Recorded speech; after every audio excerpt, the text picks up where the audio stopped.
بأصواتكم وترشيحكم أنتم حان الوقت لإعلان الفائز بجائزة أفضل مطعم في السويد لعام 2026. الفائز في مدينة مالمو هو مطعم الإيوان الشامي.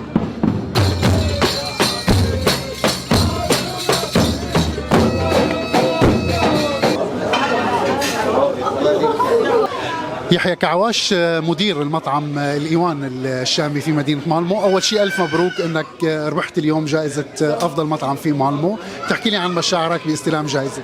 الله يبارك فيك يا رب، والله المشاعر جدا جدا لا توصف، والحمد لله رب العالمين. يعني هذا الفضل من ربنا سبحانه وتعالى أولا، وفضل دعاء الوالدين هذا بالمرتبة الثانية، والحمد لله عندنا جهود جبارة إن شاء الله حتى نصعد دائما وناخذ المرتبة الأولى إن شاء الله تعالى. تحكي لي أنت كيف تابعت موضوع ترشيح مطعمك، كيف تابعت موضوع الجائزة؟ صراحة هي جتني رسالة قبل العيد تقريبا بيوم أو يومين إنه أنا مطعمك مرشح من الخمسة المطاعم في مدينة مالمو، وصراحة كان يعني بالنسبة لي صدمة، لكن كانت أيام فيها ستريس وعجقة كتير، فنحن صراحة ما أعطينا أهمية للموضوع جدا، والحمد لله رب العالمين حتى أجيت أنت وبلغتني بالموضوع كانت فرحة جدا لا توصف.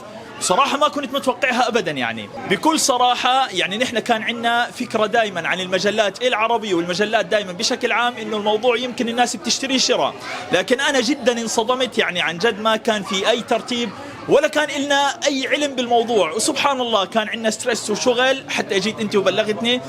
سبحان الله، يعني عن جد شعور جدا لا يوصف. ألف مبروك يحيى، شكرا كثير لك. الله يبارك بعمركم يا رب، وحياكم الله وبياكم.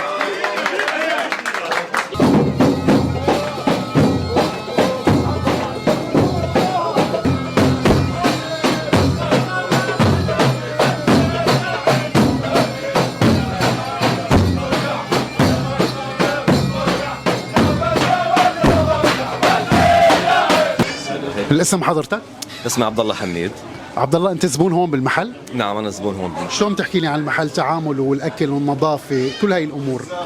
طبعا بالنظافه هن درجه اولى، بموضوع الاكل من اطيب الاكل وافضل المكونات اللي بيشبوها هون، وبالنسبه للخدمه والتعامل جدا راقي، وبتمنى لهم التوفيق يعني، واخذوا بالسهل الجائزه لمالمو بالنسبه لافضل مطعم وافضل اكل طبعا وافضل سيرفيس وافضل نظافه، وبتمنى انه يكون هالمطعم من يتم مثل ما هو يعني.